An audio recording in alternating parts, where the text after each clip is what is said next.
하나님 말씀은 마태복음 4장 12절로 25절까지 함께 읽겠습니다. 마태복음 4장부터 4장 12절로 마지막 절입니다. 예수께서 요한이 잡혔음을 들으시고 갈릴리로 물러가셨다가 나사렛을 떠나 스불론과 납달리 지경 해변에 있는 가버나움에 가서 사시니 이는 선지자 이사야를 통하여 하신 말씀을 이루려 하심이라. 일러스되 스불론 땅과 납달리 땅과 요단강 저편 해변 길과 이방의 갈릴리여, 흑암에 앉은 백성이 큰 빛을 보았고 사망의 땅과 그들의 앉은 자들에게 빛이 비추었도다 하였느니라.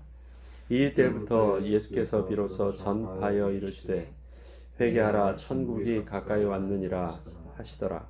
갈릴리 해변에 다니시다가 두 형제 곧 베드로라 하는 시몬과 그의 형제 안드레가 바다에 금을 던지는 것을 보시니 그들은 어부라. 말씀하시되 나를 따라오라. 내가 너희를 사람을 낚는 어부가 되게 하리라 하시니 그들이 곧 그물을 버려두고 예수를 따르느니라. 거기서 더 가시다가 다른 두 형제 곧 세베대의 아들 야고보와 그의 형제 요한이 그의 아버지 세베대와 함께 배에서 그물 깁는 것을 보시고 부르시니 그들이 곧 배와 아버지를 버려두고 예수를 따르니라. 예수께서 온 갈릴리에 두루 다니사 그들의 회당에서 가르치시며 천국 복음을 전파하시며 백성 중에 모든 병과 모든 약한 것을 고치시니 그의 소문이 온 수리아에 퍼진지라. 사람들이 모든 앓는 자 곧 각종 병에 걸려서 고통당하는 자, 귀신 들린 자, 간질하는 자, 중풍병자들을 데려오니 그들을 고치시더라. 갈릴리와 데가볼리와 예루살렘과 유대와 요단강 건너편에서 수많은 무리가 따르니라. 아멘. 오늘 본문에 비로소 이젠 세례 요한의 시대가 지나가고 예수님의 시대로 바뀌어지는 상황이 오늘 본문의 내용을 이룹니다. 다른 복음서에선 세례 요한이 어떻게 잡혔고 또 어떻게 진행되는지 잘 말하고 있지만 마태는 말하고 있지 않습니다. 마태가 말하지 않는 이유는, 세례 요한의 잡히는 소식을 말하지 않는 이유는 그가 다르게 전해야 될 일들이 있기 때문에 그렇습니다. 그래서 저희들도 뭐 다 알고 있지만 그 부수적인 것을 자세히 아는 것보다는 아무튼 세례 요한이 잡혔습니다. 옥에 잡혔고 이제 세례 요한은 더 이상 사역을 할 수 없게 되었습니다. 그리고 이제 예수님께서 그 소식을 듣게 되었고 예수님께서 이 유대 땅에서 좀 먼 이방의 영향을 많이 받았던 예루살렘 땅 가버나움 쪽으로 옮기셨다가 드디어 이제 복음을 전하기 시작하십니다. 복음의 내용은 회개하라, 천국이 가까웠느니라 였습니다. 핵심의 모토가. 그런데 그것은 세례 요한의 전했던 메시지와 같지요. 똑같은 복음을 선포하셨습니다. 회개하라, 천국이 가까웠느니라. 그런데 세례 요한의 제자들과 예수님의 제자는 분명히 차이가 있었고, 또 세례 요한이 했을 때 나오는 열매와 예수님의 열매는 분명히 차이가 있었습니다. 세례 요한도 나는 물로 세례를 주거니와 내 뒤에 오시는 그 그리스도는 불과 성령으로 세례를 주시는 분이라고 말씀을 하셨습니다. 세례 요한의 사역이 사람들이 볼 땐 위대해 보이고 대단해 보였지만 내 뒤에 오시는 그 그리스도의 사역과 비교할 때 나는 그분의 신들매를 풀기에도 감당치 못할, 비교가 되지 않는 위대한 사역을, 성령과 불의 사역을 하실 것이라고 말씀하셨습니다. 그리고 그 사역을 시작하시는 거예요.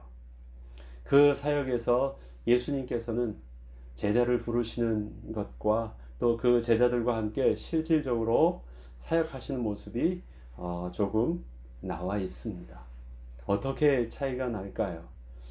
마태는 우선 예수님께서 세례 요한의 소식을 듣고 피하신 것들도 사실은 구약에 예언되어져 있던 말씀이 성취되어지고 있는 사실들을 그렇게 연관시켜서 증거하고, 그 다음에 예수님께서 하신 제일 첫 번째 사역으로 제자를 부르시는 사역을 말씀하십니다.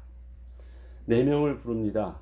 베드로하고 베드로의 형제 베드로와 그 다음에 그 형제 안드레, 그 다음에 세베대의 아들 요한과 야고보, 야고보와 요한, 베드로와 또 안드레, 다 지금 이렇게 불러진 이들은 다 예수님의 그래도 앞선 핵심 제자들이었음을 저희는 알 수 있습니다. 아무튼 그들을 부르십니다. 예수님께서 주로 시작하셨던 사역을 하셨던 장소들은 갈릴리 해변이나 저 가버나움 쪽에 있는 해변이나 다 해변 쪽에서 많이 이뤘고, 예수님께서 베드로와 요한의 형제들에게 같이 가까이 가셨을 때는 분명히 저들을 직접 만나지 않았지만 그 소문을 듣고 있었을 것입니다. 아무튼 예수님의 저들을 부르는 것은 간단하게 저들을 보시고 나를 따라오라, 그럼 내가 너희를 살아낚는 어부가 되게 하리라 말씀하시는 한마디로 끝났지만, 아무튼 저들은 예수님을 따를 만한 많은 앞뒤의 내용들이 있었겠죠. 그리고 저들이 따를 때 저들은 자기들이 가지고 있었던 그 삶과 장소와 그 다음에 자기에게 필요했던 전문 공구들, 그 다음에 부모님 다 이걸 버려두고 내려두고 떠났다, 예수님을 쫓았다라고 말을 합니다. 제일 먼저 예수님의 사역에 대해서 마태가 시작했던 것은 바로 제자를 부르시는 사역이었습니다. 제자를 부르시는데 예수님께서 제자들에게 부르실 때 하신 말씀이 있죠. 나를 따라오라. 그리고 내가 너희를 사람 낚는 어부가 되게 하리라 라고 했습니다. 물고기 낚는 어부가 아니라 사람을 낚는 어부가 되게 하리라. 예수님께서 제자를 부르셨고, 제자에게 어떤 제자로 내가 만들어주고 어떻게 너의 삶을 살게 하겠다라고 말씀하실 때 사람을 낚는 어부가 되게 하리라 말씀하셨습니다. 이것은 제자가 어떤 제자가 되어야 되냐도 말하는 것이지만, 그 다음에 어떻게 해요? 예수님께서 어떤 사역을 하실까지도 그 제자를 부르시는 모습 속에서 기본적으로 그것을 펼쳐주신 것입니다. 일단 저들의 언어를 사용하셨습니다. 어부가 되게 하겠다라는 것인데, 사람을 낚는 어부가 되게 하겠다. 물고기를 낚는 어부가 아니라 사람을 낚는 어부가 되겠다. 여기서 이 어부라는 것은 어부라는 직업이라기보다도 사람을 낚는 어부, 물고기를 낚는 어부라고 할 때 그 어부라는 것은요, 바로 전문성을 말하지 않습니까? 저들은 그동안 그의 삶을 살기 위한 가장 큰 전문성이 뭐였냐면 물고기에 대한 전문성이에요. 고기를 잡는 전문성입니다. 그리고 그 고기를 잡을 수 있는 노하우가 있었고, 그 고기를 알고 있었고, 그 다음에 그 고기를 잡을 수 있는 도구들이 그들의 재산이었고, 그것을 잡을 수 있는 그 장소가 그들의 삶의 터전이었습니다. 그게 어부의 전문성 속에 담겨져 있고 그들이 가지고 있는 가장 중요한 삶의 방편이었죠. 그런데 예수님께서는 이제 그 전문성을 사람을 낚는 어부하니까 어떻게 해요? 다른 전문성을 가진 전문가가 되게 하겠다라는 말씀입니다. 근데 사람에 대한 전문가가 되게 하시대요. 사람에 대한 전문가. 사람을 만나고 사람을 관계하고 또 그들을 통해서 너희의 삶을 살 수 있는 그런 전문성 있는 가진 자가 되게 하겠대요. 그게 나와 함께 하면서 너희들이 살아야 될 삶이에요. 물고기에 대한 전문가가 되기 위해서 필요했던 도구가 있고, 필요했던 사람들과의 관계가 있고, 필요했던 장소가 있고, 이런 모든 것들이 물고기에서 사람에 대한 전문성으로 바뀔 때 일어난 일들이 있습니다. 그리고 예수님께서는 그들을 불러서 이제 예수님의 사역을 통해서 사람에 대한 전문성이 무엇인지를 이제 심히 보여줍니다. 예수님이 하신 일들은 무엇입니까? 23절부터 보면 예수께서 온 갈릴리 두루 다니사 그들의 회당에서 가르치시며, 그 전에는 어디였어요? 갈릴리 해변이었습니다. 그런데 갈릴리 해변이 아니라 사람에 대한 전문성을 위해서는 장소가 확장되어졌어요. 사람이 있는 곳, 고기가 있는 곳이 아니라 사람이 있는 곳으로 발걸음이 옮겨졌습니다. 그래서 갈릴리 이젠 지경 마을로 돌아다니시고 사람들이 모이는 곳, 물고기가 모이는 곳은 글로 갈 텐데 사람들이 모이는 곳은 회당이었어요. 그래서 사람들이 모이는 곳으로 회당을 가십니다. 거기서 천국 복음을 가르치십니다. 그러면 이 천국 복음은 그 나라의 복음, 그 나라의 복음이라고 관주에 나와 있는데요. 이 복음은 뭐냐면 예수님께서 회당에 가시면 회당에서 하는 유대인들의 방법이 있죠.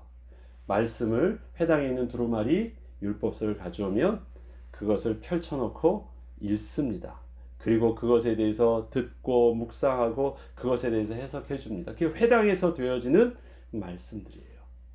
예수님께서는 그 말씀들을 통해서 구약의 말씀이 어떻게 메시아의 예언으로 성취되어진지를 회당에서 많이 가르쳐 주셨습니다. 아무튼 회당에서 말씀을 가르치십니다. 그리고 천국 복음을 분명히 전파하십니다. 그리고 백성 중에 모든 병과 모든 약한 것들을 고치시기 시작하십니다. 그러면 제자의 사역은 사람에 대한 전문성을 가진 예수님의 사람 낚는 어부의 사역은 분명히 사람을 찾아가서 그들에게 하나님의 말씀을 통하여 또 구약의 말씀을 통하여 메시아에 대한 예언과 이 땅에 하나님께서 약속하셨던 천국 복음을 분명히 전하는 사역이었습니다. 그런데 이것은요, 세례 요한의 사역과 다르지 않았어요. 그 다음에 예수님이 또 비교돼서 달라진 부분들이 바로 병든 자와 약한 자들을 치유하여 주셨어요. 그들을 고쳐 주셨습니다. 많은 사람들이 세례 요한에게 왔을 때는요, 그때는 병든 자와 약한 자들보다는 율법 안에서 그 양심의 가책을 느낀 자들, 그 다음에 율법 안에서 온전히 바르게 서기를 원했던 사람들이었습니다. 그 사람들 속에서는 병든 자와 그 다음에 약한 자들은 잘 오기 힘들었죠. 그 당시에 병든 자는 지금처럼 그냥 몸이 아프고 또 불쌍한 자의 개념과는 좀 더 다릅니다. 하나님의 저주를 받은 자들이에요. 저들은 예배할 수 없는 자들입니다. 하나님께 가까이 갈 수 없는 자들이에요. 저들은 그 율법을 통해서도 사실은 해결함 받을 수 없는 자들입니다. 율법은 정상인이 그 말씀을 통해서 돌이키고 그 다음에 정결하게 되거나 할 수 있는데, 불치병을 들거나 아니면 각종 핸디캡을 가지고 있거나 하는 사람들은 하나님께 나아가서 예배하는 부분들은 좀 그것과는 멀리 떨어져 있는 사람들입니다. 소문을 들어요. 왜요? 예수님께서 그 회당에 있는 사람들에게만 가르친 것이 아니라 또 그들과 다르게 또 회당을 벗어나서 사람들을 만나고 그들을 병을 고쳐주기를 시작했거든요. 그래서 병든 자들과 약한 자들이 다가오기 시작합니다. 그런데 그들이 그 소식을 듣고 그들이 스스로 올 수 있었을까요? 그들이 스스로 올 수 있지 못했기 때문에 정상인의 도움을 받습니다. 정상인의 도움을 받는다 그러면 그들을 데리고 예수님께 나올 수 있는 정상인들은 그 사람들이 그들을 다 데리고 나오는데 어떤 사람들일까요? 데리고 온 정상인들은 그들과 어떤 관계가 있을까요? 친한 친구이거나 아니면 친척이거나 아니면 내 사랑하는 부모님이거나 아니면 내 사랑하는 자녀이거나 아니면 내 사랑하는 배우자이겠죠. 그들은 뭐예요? 실제적으로 겉에 들어있는 율법의 바운드리 속에서는 다 드러나지 아니하였던 정말 하나님의 은혜가 필요한 이 땅의 아픔들이었어요. 사실은 그게 본질적인 죄로 인한 저주로 이 땅에 있는 실질적인 아픔들이었어요. 그 아픔들이 율법으로 인하여 포장되어져 있고 가리워져 있었습니다. 그럼 그 아픔들은 병든 자들만 겪는 아픔이었을까요? 우리 집에 내 사랑하는 이가 불치병이 있거나 아니면 핸디캡을 가지고 있거나 있다면 그들은 드러내지 못해요. 왜요? 사회 자체로 그 율법 사회에서는 그들은요, 하나님의 은혜가 없는 자들, 저주받은 자인데 우리 집에 그런 자가 있어요. 이건 누구에게 말하기도 힘들고, 그렇다고 해서 그게 아픔이 그 병든 자만의 아픔이겠습니까? 그렇지 않아요. 말할 수 없는 실제적인 아픔들은 당사자, 고통당하는 병든 자와 약한 자뿐만 아니라 그들과 함께하는 가족과 친척과 모든 그 공동체의 실질적인 아픔들이에요. 아픔들이 드러나지 아니하였을 뿐이지 그 아픔들이 얼마나 많았습니까? 그런데 이 아픔들을 해결하기 위해서 그동안 취할 수 있었던 그들의 유일한 방법은 어떻게 율법을 통해서 내가 하나님의 은혜를 받으면 그 내게 받는 은혜가 어떻게 우리 가정과 무슨 답이 있지 않을까라는 그런 갈급함 속에서 나와했던 것이 그동안의 율법사에서 저들이 몸부림칠 수 있었던 최대한이었습니다. 그런데 예수님이 오셨을 때는 어떻게 해요? 실질적으로 그들의 아픔들을 드러내기 시작한 거예요. 실질적으로 어떻게 해요? 병든 자들을 고치기 시작했습니다. 하나님 나라 했는데 병든 자들을 가까이 하셨어요. 그리고 하나님의 창조의 기적을 보여주셨어요. 그래서 하나님 나라의 복음이 저들에게도 관계가 있다라는 것을 실질적으로 보여주었습니다. 그러면 병든 자만 나왔습니까? 병든 자들과 함께 그들과 데리고 왔던 정상인들이 나왔어요. 사실 아픔은 똑같은 아픔을 느끼던 같은 자들이에요. 예수님이 병든 자하고 또 약한 자들만 관심 있고 그들만 도와주셨다고요? 아니에요. 예수님은요, 율법으로는 건강한 자들만 나올 수밖에 없었는데 예수님의 복음은 진짜 모든 하나님의 은혜가 필요한 모든 자에게 확장된 것입니다.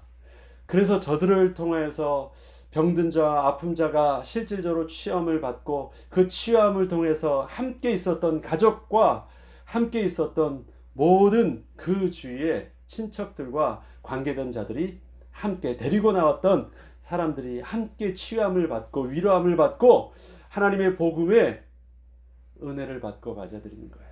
그리고 그 소문들이 퍼지기 시작한 거예요.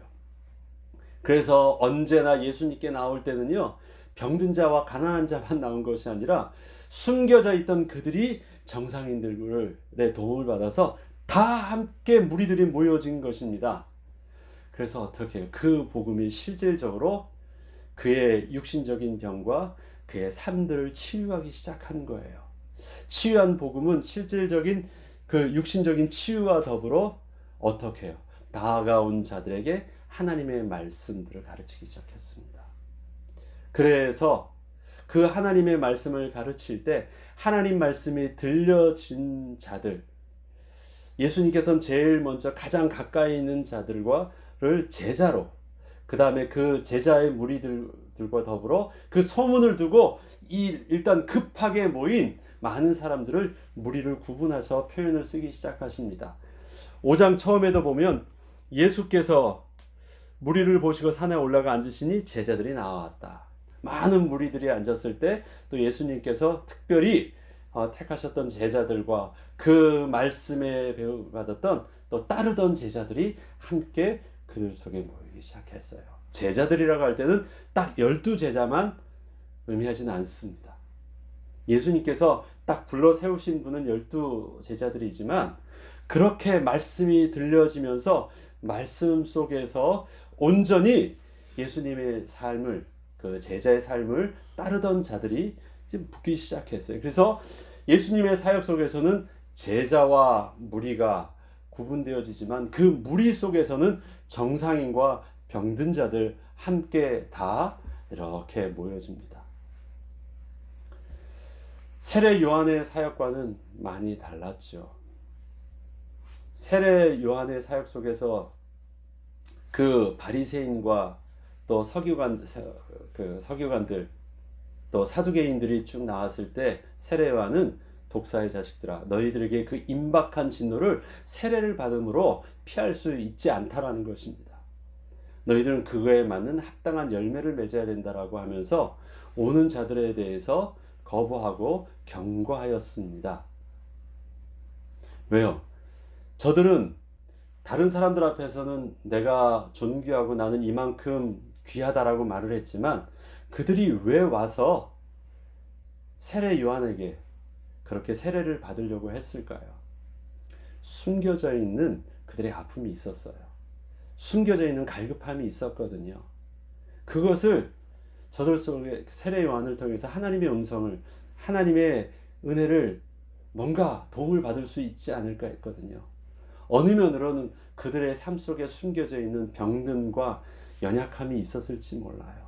그래서 다른 사람들 앞에서는 존귀함과 힘이 있어 보였지만 겸손히 나와서 세례를 받아야만 하는 갈급함들이 숨겨져 있었어요.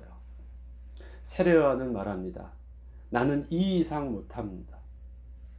그리고 세례 요한의 설교 속에서 나올 수 있는 사람들은 그렇게 드러나 있는 사람밖에 나올 수가 없었어요. 그러나 예수님의 사역은 달랐습니다. 저들의 실질적인 갈급함과 아픔과 하나님의 은혜가 필요한 모든 사람들이 다 나올 수 있는 하나님의 치유의 창조의 역사와 더불어 그 다음에 생명의 복음의 역사들이 예수님을 통해서 드러나게 하셨습니다. 예수님께서 제자들에게 사람에 대한 전문가가 되게 하겠다 라고 하고 불렀을 때 저들에게 보여지는 사람들은 어떤 사람일까요? 율법의 눈으로 가려져 있는 겉모습이 번들어한 사람일까요? 아니에요.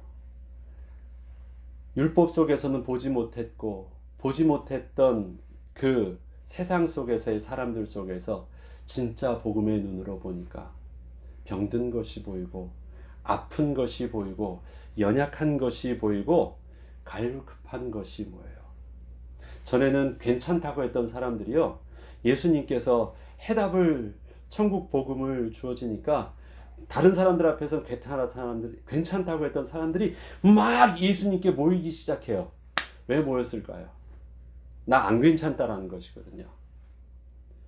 전에는 막 괜찮다고 얘기를 했는데 진짜 복음이 선포되어지니까 그들 속에 있어서 갈급했던 실제 해결되어야 될 문제들을 가지고 예수님께 나온 거예요. 그런데 저들 속에서는 진짜 해결될 것이 무엇인지를 발견한 사람들이 따라오는 것은 제자들이었고, 아무튼 그 갈급함 속에서 소문을 듣고 따라온 사람들은 무리들이었습니다. 제자들을 향하여서는 구체적으로 천국 복음들이 선포되어지고 무리들을 통해서는 아직 이해하지 못했지만 그들의 갈급함을 치유해 주면서 눈들을 열어주기 시작하셨습니다. 우리에게도 하나님께서요, 부르시면서 동일하게 제자의 삶을 우리에게 요구하십니다. 그리고 우리에게 제자의 삶을 살게 하시나요?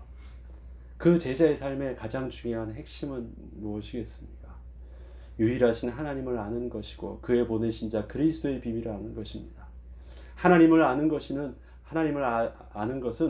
하나님이 우리를 어떻게 사랑하셨고 하나님이 창조주 하나님이시고 우리에게 어떠한 복을 주셨는데 우리가 어떻게 하나님과의 관계가 틀어졌고 은혜로부터 멀어졌는지를 아는 것입니다.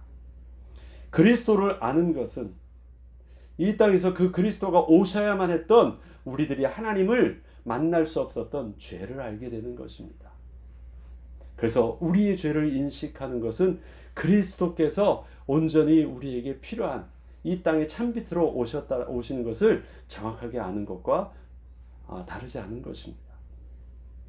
우리의 죄를 알고 창조자 하나님을 알고 하나님의 은혜 가운데 우리가 다시 회복해야 될 중요한 사실들을 알고 주님을 맞이합니다. 그리고 우리의 연약함과 갈급함 속에 하나님을 떠나 우리의 신분의 모습을 정확하게 압니다. 전에는 보지 못했습니다. 율법의 눈으로는 보지 못했습니다. 그런데 참빛 되신 그리스도를 통해서 율법 안에 감추어졌던 아픈데 왜 아픈지 모르고 갈급한데 뭐가 갈급한지를 몰랐는데 참빛 되신 그리스도께서 비춰주시니까 아픈데 그 아픈 이유가 무엇인 줄 알았고 갈급한데 갈급한 이유가 무엇인 줄 알았고 다 가졌는 줄 알았는데 왜 내가 공허한 이유를 알게 되었어요. 그래서 그 그리스도를 통해서 다시 온전하게 내가 하나님 앞에서 나는 문제 없다고 했던 저들이 어떻게 하기 시작합니까? 나는 하나님의 은혜가 필요합니다. 내가 하나님을 떠났던 갈급하고 병들고 연약하고 비참할 수밖에 없었던 숨겨진 아픔 속에 나는 죄인입니다 라고 고백하게 됩니다. 저와 여러분에게 사람 보는 눈은 그것입니다. 많은 사람들은 괜찮다고 얘기하는데 그들 속에 하나님의 은혜가 필요로 하는 아픔을 볼 수 있는 자, 다 도와줄 수 있는데 저들 속에서 육신적인 요구를 채워줄 수 있는 삶의 반듯함을 가르쳐주는 것이 아니라 하나님의 은혜 안으로 들어올 수 있는 영적인 비밀을 온전히 가르쳐줄 수 있는 그 가르침. 또 많은 사람들이 다 오는데 저들 속에서 실질적으로 병든 자, 아픈 자들을 치유할 수 있는 복음의 능력. 아무것도 그것에 대해서 전무했던 제자들을 부르시고 그렇게 주님께서 만들어 주시겠대요. 그렇게 할 만큼의 가능성이 저들에게 있었던, 능력이 있었던 사람들을 개발시켜 준 것이 아닙니다. 예수님께서 내가 너를 그렇게 되게 하리라 말씀하셨고, 전혀 그런 사람에 대한 전문성과 가능성과는 전혀 관계없던 제자들을 부르사 그들과 함께 하시면서 철없던 제자들의 그런 철없는 행동과 말도 들어가시면서도 결국은 저들을 통해서 예수 그리스도의 온전한 사도로 세우시고 예수님이 하셨던 그 사역들을 제자들을 통해서 연결해 주십니다. 베드로와 또 요한과 그들과 함께 있던 제자들의 모습을 보면 사실은 저와 여러분하고 다르지 아니한 그 자격과 그 상태와 수준의 모습임을 알 수가 있습니다. 그런 우리들에게도 동일하게 말씀을 하십니다. 나를 따라오라고 말씀하십니다. 그리고 저와 여러분에게도 내가 너를 사람 낚는 어부가 되게 하리라. 너가 보지 못했던 영적인 전문성, 사람에 대한 전문성, 사람을 통해서 하나님의 마음을 시원케 하는 그리스도의 온전한 제자의 비밀들을 눈을 열어주고 능력을 주시고 그 다음에 가르쳐 주시고 또 이끌어 주셔서 되게 하겠다고 말씀하십니다. 그 은혜를 따라 올 한 해에도 하나님 우리에게 예수 그리스도의 인도하심을 받아 그리스도의 온전한 제자로 우리가 설 수 있는 믿음의 눈이 열려지게 하시고 영의 눈이 열려지게 하시고 우리의 삶의 모든 방향들과 중요성들이 재정립되어지고 은혜 가운데 인도받게 하여 주옵소서. 기도하고 또 주의 인도함을 받는 저와 여러분 되길 주 이름으로 축원합니다. 주기도문으로 마치겠습니다.